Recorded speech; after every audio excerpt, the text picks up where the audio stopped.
Ang dami nagtatanong kung saan nga ba mapapanood yung The Chosen. Ang alam ko meron 'yan sa Netflix, pero hindi kumpleto yung season niya. I think nasa season 2 lang. Ang mare-recommend ko sa inyo is download niyo na lang yung mismong apps nila.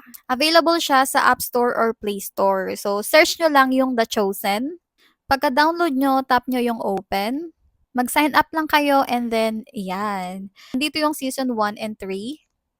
Scroll niyo lang sa ilalim. So, ayan yung season 1. Ito naman yung season 2.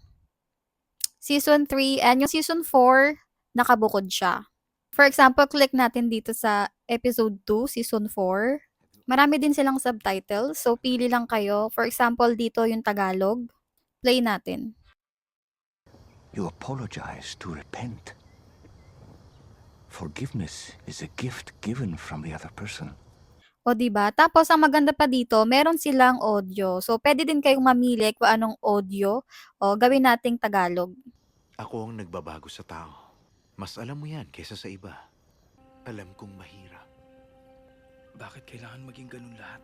Mas pinahihirapan ng tao pag sumasandal siya sa sariling pangunawa. Ayun lang, and kaya manood na kayo with your family. Talagang maganda 'to kasi based talaga siya sa Bible. Pero gawa pa din 'to ng tao, so ibig sabihin naka-base siya sa Bible, pero may mga binago diyan, may binawas or dinagdag para mas maipakita sa viewers kung ano yung pino-point ng story. Marami kayong matututunan dito kagaya ng mga characters dito na grabe yung pinagdaanan nila kagaya ng The Bleeding Woman, no, 12 years siyang dinudugo, naubos yung ari-arian niya, binenta niya pampagamot, pero kahit isa, walang doktor na nakapagpagaling ng sakit niya, kundi si Jesus lang, yung lalaki sa pool.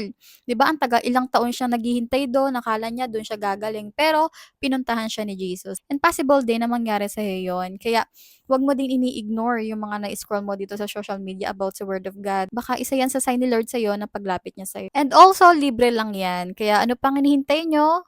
Watch na!